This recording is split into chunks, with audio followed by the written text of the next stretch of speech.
नमस्कार छात्रों, स्वागत है आपका आपके अपने इस YouTube channel star coaching centre में। इसके पहले या इस वीडियो के पहले हमने आपको प्रश्नावली 8.1 का जो कक्षा 8वीं का मैथ बुक का था उसका 5वां नंबर प्रश्न तक हम लोग हल कर चुके थे। आज हम 5वें नंबर के आगे यानी 6ठे नंबर से बनाना प्रारंभ करेंगे। तो देखते हैं कि 6ठा नंबर प्रश्न में हमसे क्या कहा गया है। 6ठा नंबर प्रश्न जो आपके स्क्रीन पे आ रहा होगा उसको देखिए और हम पढ़ रहे हैं, उसके साथ आप भी समझने का प्रयास कीजिए। 6 के 3 लगातार गुणजों का योग 144 है, तो गुणजों को ज्ञात कीजिए। मतलब 6 के लगातार कितने गुणज दिए गए हैं?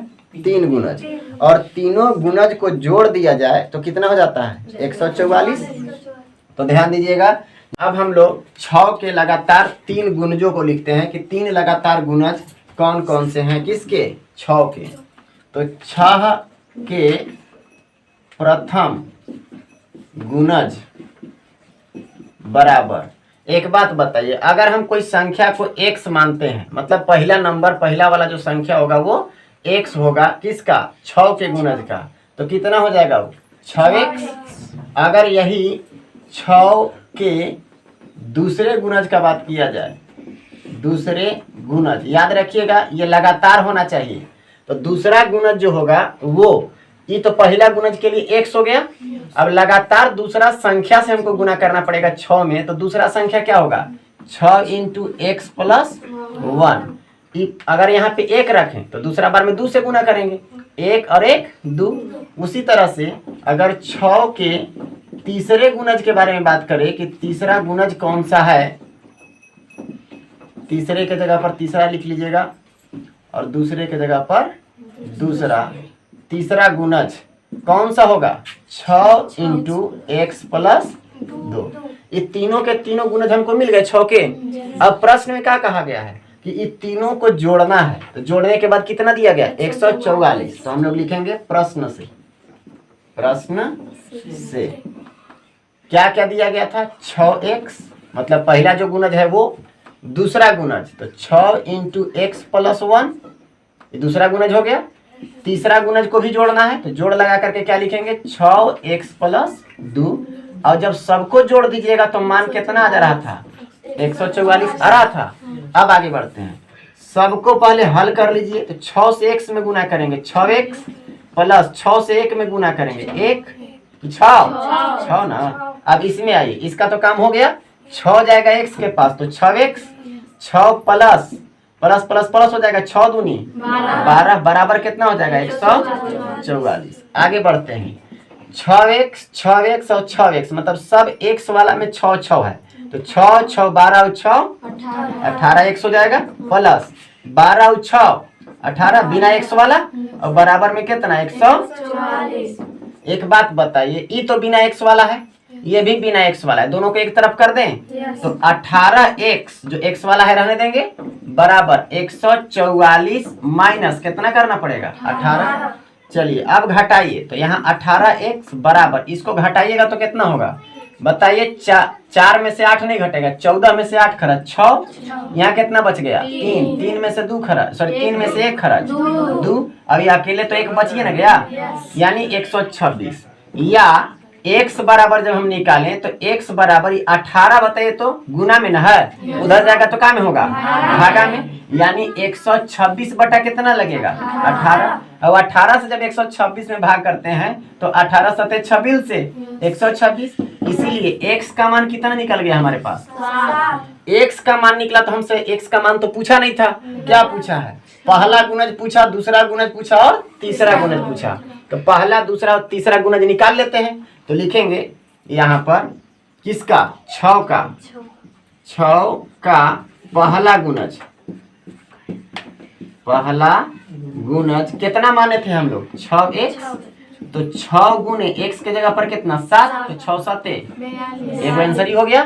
दूसरा 6 का लगातार दूसरा गुणज, यही ना था, लगातार है ना था, दूसरा गुणज कितना माने थे हम लोग? देखिए तो 6 × x + 1 माने थे, इसी को वहां पे रखिए। तो 6 इंटू एक्स के जगह पर कितना 7 आया था ना, एक्स बराबर यहाँ पे क्या लिख लेंगे 7 और प्लस में 1 देना था तो प्लस 1 दे दिए। अब ये बताइए कि जो कोष्ठ के अंदर +1 है तो 7 और 1 दोनों का हो जाएगा जुटेगा, तो 7 और 1 8, अभी गुना में ना है 6 तो 8 6 कितना हो जाएगा 48। क्लियर है। इसके बाद हम लोग देखते हैं इसका अगला, तो अगला कौन सा होगा तीसरा गुणज। ठीक है, तो तीसरा गुणज में हम लोग क्या लिखेंगे 6 का लगातार तीसरा गुणज, तीसरा गुणज बराबर क्या हम लोग माने थे 6 इंटू एक्स प्लस 2 माने थे, तो 6 हम लोग लिखेंगे 6, इसके बाद x के जगह पर कितना था 7 और प्लस कितना 2, तो 7 और 2 कितना हो जाएगा 9 और 9 से 6 में गुना करेंगे 9 6 54, यानी आपका आंसर कौन कौन हो गया, एक 42 हो गया, एक 48 हो गया और एक 54। अब आप देखिए तो क्या ये लगातार है, तो लगातार होगा कि नहीं होगा वो देखिए। सबसे पहले यहाँ समझिएगा ये जो 42 है 6 के पढ़ा में 6 7 42 7 बार में आया, एक बार लगातार 8 बार पढ़ा पढ़ना होगा तबे ना 6 8 48 और 6 नामा 54 लगातार हो गया कि नहीं। यही तीनों आपका क्या है आंसर। क्लियर है, उतार लीजिए। इसके बाद हम लोग देखते हैं 7वां प्रश्न को। 7वां प्रश्न जो स्क्रीन पे आ रहा है उसको देखिए और समझिए।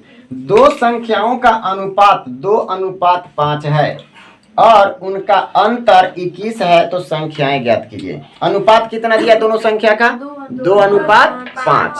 तो एक बात बताइए, अनुपात के रूप में जब कोई संख्या दिया हुआ रहता है तो उसका अनुपातिक संख्या निकाला जाता है या फिर उसका अनुपातिक मान निकाला जाता है। तो अनुपातिक मान जब हम लोग निकालते हैं तो उसमें x लगाते हैं। ठीक है, तो लिखेंगे कैसे, लिखेंगे माना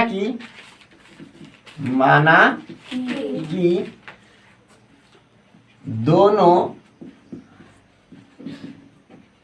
संख्याओं का अनुपातिक मान क्रमशः कितना कितना है, अनुपात में कितना कितना दिया हुआ था 2:5 था, तो एक हो जाएगा 2x तथा दूसरा क्या हो जाएगा 5x है। क्लियर है। अब यह दोनों का अंतर दिया गया है आपको। एक बात बताइए 5x बड़ा है कि 2x बड़ा है 5x, तो इतना जब मान लिए तो प्रश्न से हमको क्या कहा है, वो प्रश्न के आधार पर आगे चलेंगे। तो प्रश्न से हमको कहा कि ये दोनों का अंतर कितना दिया हुआ है। देखिए सवाल में दोनों का अंतर कितना है 21, तो बड़ा में से ना छोटका घटाते हैं, बड़ा आपका 5x है, अब 5x में से किसको घटाएंगे 2x को, तो कितना मिल गया है, सॉरी 3x है, अभी घटा कहाँ रहे हैं, अभी तो लिखे हैं। इसके बाद आया कितना है वो बताइए 21। अब बताइए, अब ना घटाइएगा 5x में से 2x घटाइएगा तो कितना बचेगा 3x बराबर कितना हो जाएगा 21। अब x बराबर निकालना है तो 21 भागा में आ जाएगा 9 3 काहे कि 3 इधर गुना में है, यहाँ आ गया 3 सते कितना 21, इसीलिए x बराबर कितना आ गया। और जब x बराबर 7 आ गया तो हमसे वो दोनों संख्या पूछा था, x का तो मान पूछा नहीं था, तो संख्या क्या होगा, तो लिखेंगे पहली संख्या क्या था, पहली संख्या 2x, तो 2x हो गया बराबर 2 गुने x के जगह पर 7, तो 7 दूनी 14, यानी पहला संख्या कितना हो गया 14। उसी तरह से अगर आपसे पूछे दूसरी संख्या के बारे में कि दूसरी संख्या क्या होगी, तो दूसरी संख्या हम लोग का क्या था 5x, तो 5 गुने कितना 7, तो 7 5, यही दोनों आपका आंसर। ठीक है। इसके बाद हम लोग देखते हैं 8वें प्रश्न को। 8वां प्रश्न आपके स्क्रीन पे आ गया है, देख सकते हैं। किसी कक्षा में बालक और बालिकाओं की संख्याओं का अनुपात 7:4 है। मतलब किसी कक्षा में बालक और बालिकाएं हैं, बालक का अनुपात कितना है 7 और बालिकाओं का अनुपात कितना है 4। यदि बालकों की संख्या बालिकाओं की संख्या से 18 अधिक है, यानी लड़के जो हैं वो लड़कियों से कितने अधिक हैं 18 अधिक हैं, तो कक्षा में कुल कितने विद्यार्थी हैं। सबसे पहले ये जानना जरूरी है कि आखिर ये तो अनुपात दिया हुआ है उनके संख्या का, अनुपातिक मान नहीं ना दिया हुआ है। और जब अनुपातिक मान निकालना होता है तो हमको क्या करना पड़ता है, एक्स लगाना पड़ता है उसमें। अभी इसके पहले वाले प्रश्न में देखे हम लोग, तो यहाँ पे अनुपातिक मान लिखेंगे। किसका किसका, कक्षा के बालक और बालिकाओं की संख्या का अनुपातिक मान। तो लिखेंगे माना कि कक्षा में बालक और बालिकाओं के संख्याओं का क्या चीज, अनुपातिक मान ना, अनुपातिक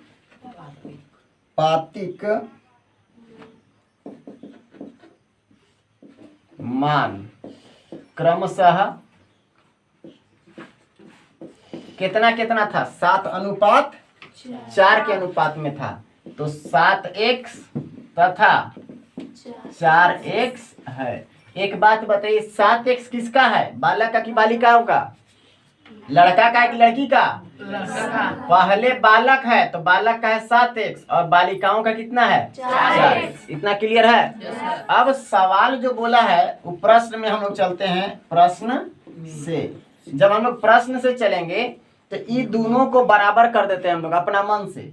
लिखेंगे क्या, 7x बराबर 4x, बराबर तो कर दिए अपना मन से। क्या ये बराबर है, नहीं है बराबर। क्या कहा कि बालक जो है ना वो बालिकाओं से कितना अधिक है, 18 अधिक है कि नहीं। एक बात बताइए, बालक क्या है, 18 अधिक है किससे, बालिकाओं से। मतलब बालिका कम है और बालक अधिक है। कितना अधिक है, 18। अगर ये 18 अधिक है तो एकरा में 18 जोड़ेंगे तब ना दोनों बराबर होगा, और नहीं तो ये 18 अधिक है तो एकरा में से 18 घटा दीजिए तबे ना दोनों बराबर होगा। बराबर कब होता, जब दोनों में बराबर कहता, लेकिन बराबर कहा नहीं है। वो क्या कहा कि ये जो है लड़का या बालक जो है वो 18 बेसी हैं, अधिक हैं, और जो लड़कियां हैं वो 18 कम हैं। तो जो कम है ओकरा में हम जोड़ेंगे तब ना बराबर होगा। तो इसमें या तो 18 जोड़ सकते हैं आप, या फिर इसमें से 18 घटा सकते हैं। ठीक है, अब आगे बढ़िए। अगर 18 इसमें आप घटेबे कीजिएगा तो एकरा उन्हें ले जाइबे ना कीजिएगा अलगे, उधर जब ले जाएगा तो घटाना ही पड़ेगा, सॉरी जोड़ना ही पड़ेगा, इसलिए उधर ही जोड़ देते हैं। ठीक है, अब यहाँ 7x, ये x वाले को x वाले की तरफ लाएंगे तो कितना हो जाएगा 4x, और बराबर में कितना 18। अब देखिए 7x में से 4x घटाइए तो कितना बचेगा 3x, बराबर कितना 18। और जब हम x बराबर निकालना चाहें तो 18 बटा कितना हो जाएगा, 3 से कटेगा का 3 छक, तो इसीलिए x बराबर कितना हो गया। क्या x का मान निकालना था, नहीं, हमको निकालना क्या था, दोनों प्रकार के विद्यार्थियों की संख्या, मतलब कुल विद्यार्थी की संख्या निकालना है। तो कुल विद्यार्थी की संख्या जब लड़का और लड़की पता चलेगा, बालक या बालिका पता चलेगा, तब ना दोनों को जोड़ेंगे। तो सबसे पहले लिखेंगे अब बालकों की संख्या, क्या था बालकों की संख्या, देखिए 7x, तो 7x बराबर 7 गुने x का मान 7 छक 42 को क्या थे, बालक थे, लड़का थे। ठीक है, तो तथा बालिकाओं की संख्या, बाकी संख्या कितना माने थे हम लोग, अनुपातिक मान 4x था, तो 4 इंटू x के जगह पर कितना 6, तो 6 चौका 24। लड़का कितने 42 और लड़की कितने 24, और टोटल पूछ दिया कुल विद्यार्थी कितना, लिखेंगे अतः कुल विद्यार्थियों की संख्या बराबर, दोनों को ऐड कर देना है, 42 प्लस 24 कितना हो जाएगा 66। यही हो गया आपका आंसर। क्लियर है। अब हम लोग देखेंगे 9वां प्रश्न को। रीमा और सीमा की वर्तमान आयु का अनुपात दे दिया कितना, 5:7। 7। नहीं, रीमा का अनुपात 5 है और सीमा का अनुपात 7 है। अनुपातिक मान निकालने के लिए क्या लगाना पड़ेगा? तो हो जाएगा 5x और 7x। 4 वर्ष बाद दोनों की आयु का योग 32 हो जाएगा। 4 साल जब बीतेगा तो दोनों का उम्र जो है उसको जोड़ेंगे तो कितना हो जाएगा? 32। तो दोनों की वर्तमान आयु ज्ञात कीजिए। तो वर्तमान आयु पूछा लेकिन वर्तमान आयु नहीं दिया, उसका अनुपात दिया हुआ है। ठीक है, तो हम लोग क्या करेंगे? मानेंगे कि उनके वर्तमान आयु का अनुपातिक मान कितना है। ठीक है, लिखेंगे माना कि किसका का नाम क्या क्या था? रीमा और सीमा। माना कि रीमा और सीमा के वर्तमान आयु का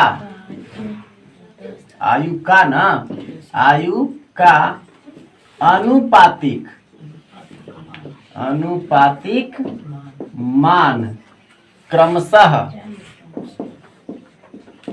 कितना बताइए? 5:7 न था, तो रीमा का हो जाएगा 5x तथा सीमा का 7x है। ये हम लोग मान कि रीमा का जो उम्र है वो कितना है? 5x और सीमा का जो उम्र है वो का अभियोग वाला का योग दिया हुआ है 35। नहीं, कै साल बाद? 32 दिया हुआ है। कै साल बाद? 4 साल बाद। तो हम लोग 4 साल बाद चलते हैं, लिखेंगे 4 वर्ष बाद। या साल लिखा हुआ रहेगा तो साल और वर्ष लिखा हुआ रहेगा तो वर्ष, दोनों में कोई दिक्कत नहीं है। 4 वर्ष बाद किसका उम्र? तो रीमा की आयु कितना होगा? रीमा की आयु 4 साल बाद। अभी कितना है? 5x।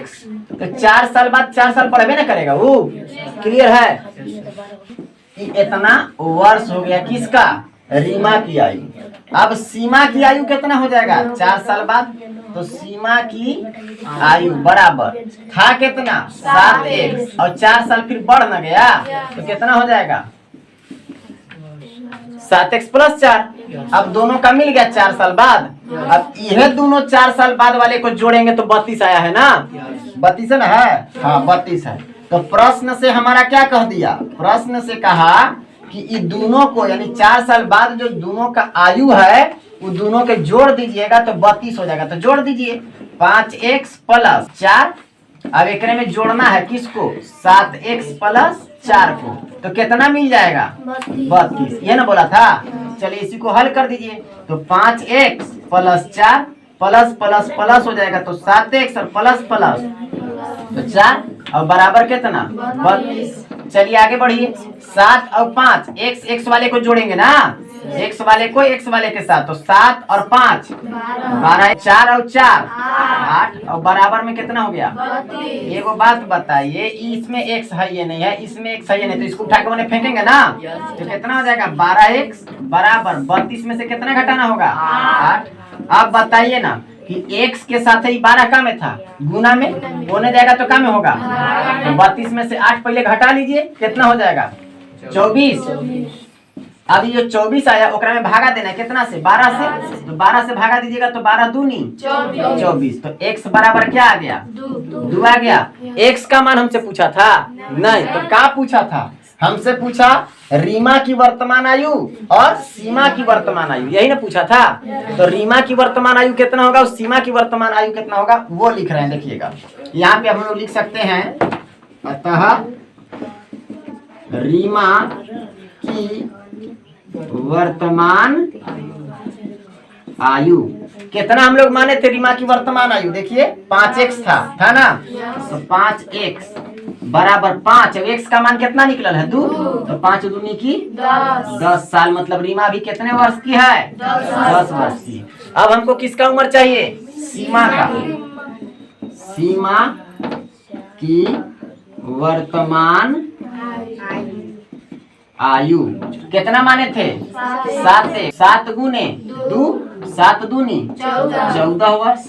तो सीमा हो गई 14 वर्ष के और रीमा कै साल की हो गई? 10 साल की। यही आपका